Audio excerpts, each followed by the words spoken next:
ಪ್ರತಿ 3 ವರ್ಷಗಳಿಗೊಮ್ಮೆ ಬರುವಂತಹ ಹೆಚ್ಚುವರಿ ತಿಂಗಳನ್ನು ಅಧಿಕ ಮಾಸ ಎಂದು ಕರೆಯಲಾಗುತ್ತೆ. ಅಧಿಕ ಮಾಸವನ್ನ ಪುರುಷೋತ್ತಮ ಮಾಸ ಅಂತಲೂ ಕೂಡ ಕರೆಯಲಾಗುತ್ತೆ. ಅಧಿಕ ಮಾಸದಲ್ಲಿ ಮಾಡಿದಂತಹ ಒಂದು ದಾನವು 1000 ಪಟ್ಟು ನಮಗೆ ಫಲವನ್ನ ನೀಡುತ್ತದೆ. ಅಧಿಕ ಮಾಸವು ಭೌತಿಕ ಸುಖಗಳಿಗಿಂತ ಆಧ್ಯಾತ್ಮಿಕ ಸಾಧನೆಗೆ ಮೀಸಲಾಗಿರುವ ಕಾಲವೆಂದು ಪರಿಗಣಿಸಲಾಗುತ್ತದೆ. ನಮಸ್ಕಾರ ಸ್ನೇಹಿತರೆ, ನಾನು ನಂದಿನಿ. ನಮ್ಮ ಕಿರುಪರಿಚಯ ಚಾನಲ್ಗೆ ಸ್ವಾಗತ. ಇವತ್ತಿನ ನಮ್ಮ ವಿಡಿಯೋದಲ್ಲಿ ಅಧಿಕ ಮಾಸ ಎಂದರೇನು, ಅಧಿಕ ಮಾಸ ಯಾವಾಗ ಬರುತ್ತದೆ, ಅಧಿಕ ಮಾಸವನ್ನು ಹೇಗೆ ಆಚರಣೆಯನ್ನು ಮಾಡಬೇಕು, ಅಧಿಕ ಮಾಸದ ಒಂದು ಪ್ರಾಮುಖ್ಯತೆ ಏನು ಅಂತ ತಿಳ್ಕೊಳ್ತಾ ಹೋಗೋಣ ಸ್ನೇಹಿತರೆ.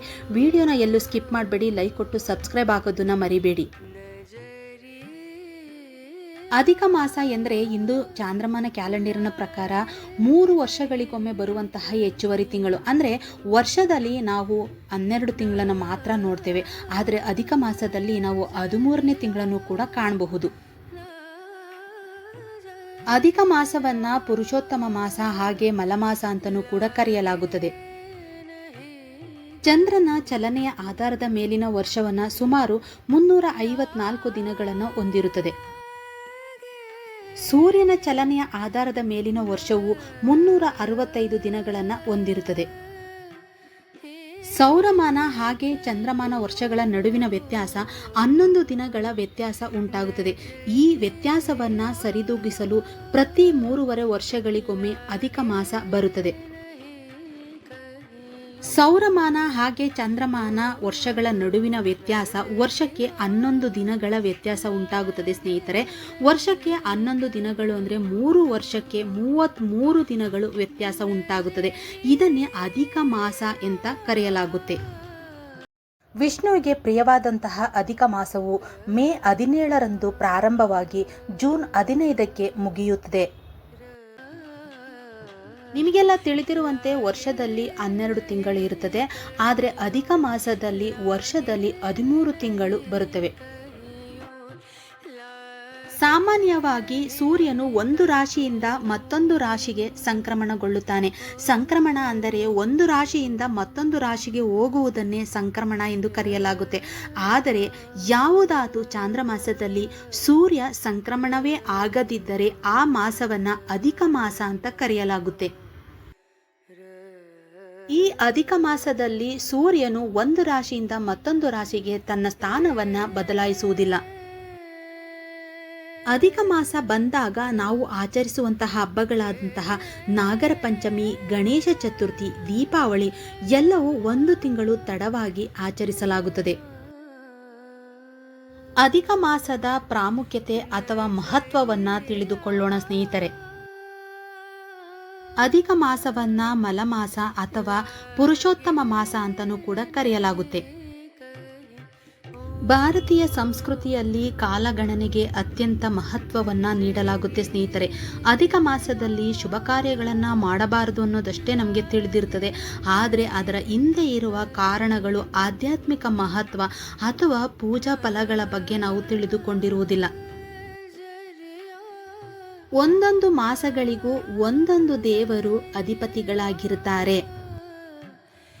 ಆದರೆ ಇತರ ಮಾಸಗಳಂತೆ ಅಧಿಕ ಮಾಸದಲ್ಲಿ ಯಜ್ಞ, ವಿವಾಹ, ಗೃಹ ಪ್ರವೇಶ ಯಾವುದೇ ಶುಭ ಕಾರ್ಯಗಳಿಗೆ ಅವಕಾಶ ಇಲ್ಲದಿರುವುದರಿಂದ ಈ ಅಧಿಕ ಮಾಸವು ದುಃಖಿತಳಾಗಿ ಮಹಾನ್ ವಿಷ್ಣುವಿನ ಬಳಿ ಹೋಗುತ್ತಾಳೆ.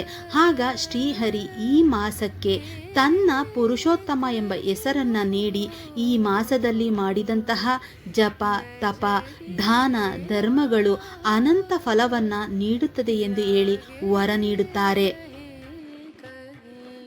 ಆದ್ದರಿಂದಲೇ ಅಧಿಕ ಮಾಸವನ್ನ ಪುರುಷೋತ್ತಮ ಮಾಸ ಅಂತ ಗೌರವದಿಂದ ಕರೆಯಲಾಗುತ್ತದೆ. ಅಧಿಕ ಮಾಸವು ಮಹಾವಿಷ್ಣುವಿಗೆ ಪ್ರಿಯವಾದ ತಿಂಗಳಾಗಿರುತ್ತದೆ. ಅಧಿಕ ಮಾಸವು ಭೌತಿಕ ಸುಖಗಳಿಗಿಂತ ಆಧ್ಯಾತ್ಮಿಕ ಸಾಧನೆಗೆ ಮೀಸಲಾಗಿರುವ ಕಾಲವೆಂದು ಪರಿಗಣಿಸಲಾಗುತ್ತದೆ ಸ್ನೇಹಿತರೆ.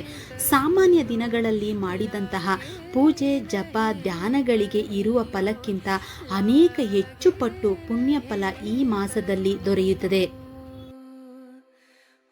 ಯಾರೆಲ್ಲ ಅಧಿಕ ಮಾಸದಲ್ಲಿ ದೇವರ ಆರಾಧನೆಯನ್ನ ಮಾಡುತ್ತಾರೋ ಅಂಥವರಿಗೆ ಮಾನಸಿಕ ಶಾಂತಿ ದೊರೆಯುತ್ತದೆ, ಹಾಗೆ ಕುಟುಂಬದಲ್ಲಿ ಐಕ್ಯತೆ ಆಗುತ್ತದೆ, ಹಾಗೆ ಆರೋಗ್ಯದಲ್ಲಿ ಸುಧಾರಣೆಯಾಗುತ್ತದೆ, ಆರ್ಥಿಕ ಸ್ಥಿರತೆ ದೊರೆಯುತ್ತದೆ. ಅಧಿಕ ಮಾಸವು ಕಾಲಗಣನೆಯ ಸಮತೋಲನಕ್ಕಾಗಿ ಸೇರಿಸಲಾದ ಹೆಚ್ಚುವರಿ ಅವಧಿಯಾಗಿರುವುದಿಲ್ಲ ಸ್ನೇಹಿತರೆ.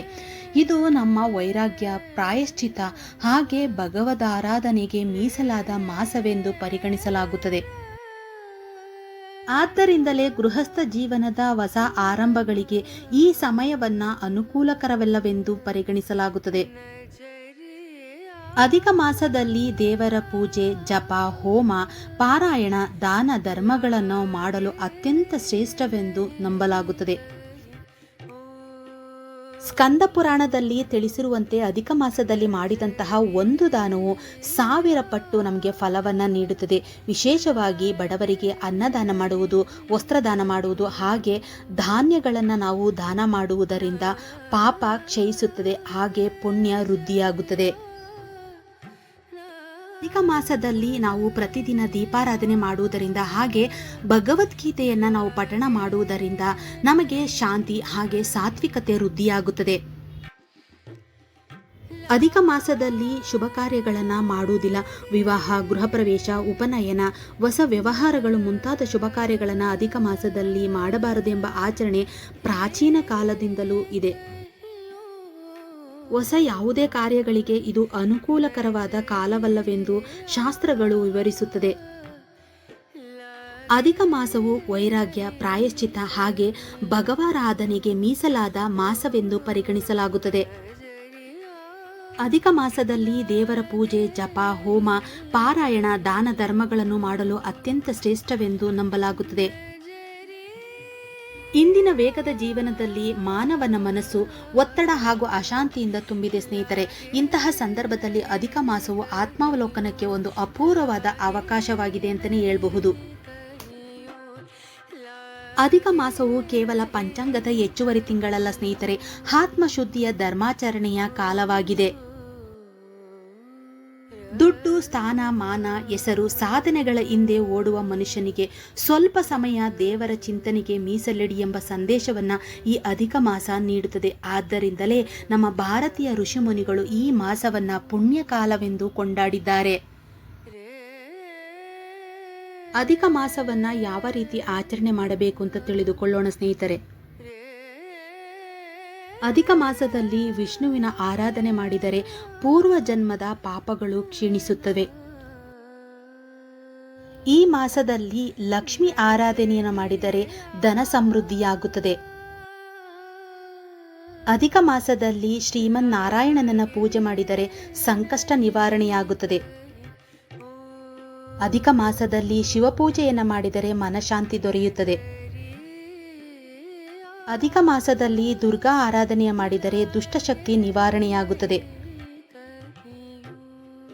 ಆದ್ದರಿಂದ ಅಧಿಕ ಮಾಸವನ್ನ ಭಯದಿಂದ ನೋಡುವುದಕ್ಕಿಂತ ಭಕ್ತಿಯಿಂದ ಆಚರಿಸುವುದು ನಮ್ಮ ಸಂಸ್ಕೃತಿಯ ನಿಜವಾದ ಅರ್ಥವನ್ನ ತಿಳಿಸುತ್ತದೆ ಸ್ನೇಹಿತರೆ.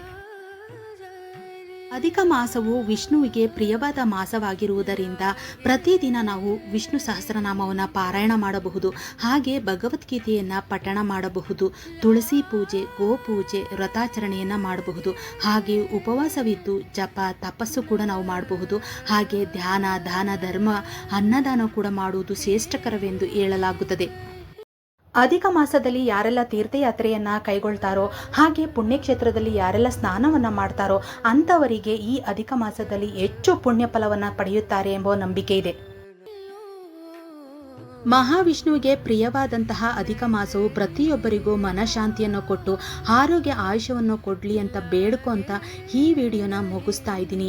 ಹಾಗೆ ಯಾರಿಗೆಲ್ಲ ಈ ಮಾಹಿತಿ ಇಷ್ಟ ಆಯಿತು ದಯವಿಟ್ಟು ಲೈಕ್ ಕೊಡಿ. ಯಾರೆಲ್ಲ ಸಬ್ಸ್ಕ್ರೈಬ್ ಆಗದಲ್ಲೇ ವಿಡಿಯೋ ನೋಡ್ತಾ ಇದ್ದೀರಿ ದಯವಿಟ್ಟು ಸಬ್ಸ್ಕ್ರೈಬ್ ಮಾಡ್ಕೊಂಡು ವಿಡಿಯೋ ನೋಡಿ. ನಾನಾಕೋ ವಿಡಿಯೋ ಮೊದಲ ನೋಟಿಫಿಕೇಷನ್ನು ನಿಮಗೆ ಬರುತ್ತೆ ಅಂತ ಹೇಳ್ತಾ ಮುಂದಿನ ವಿಡಿಯೋದೊಂದಿಗೆ ನಿಮ್ಮೊಂದಿಗೆ ಬರ್ತೀನಿ.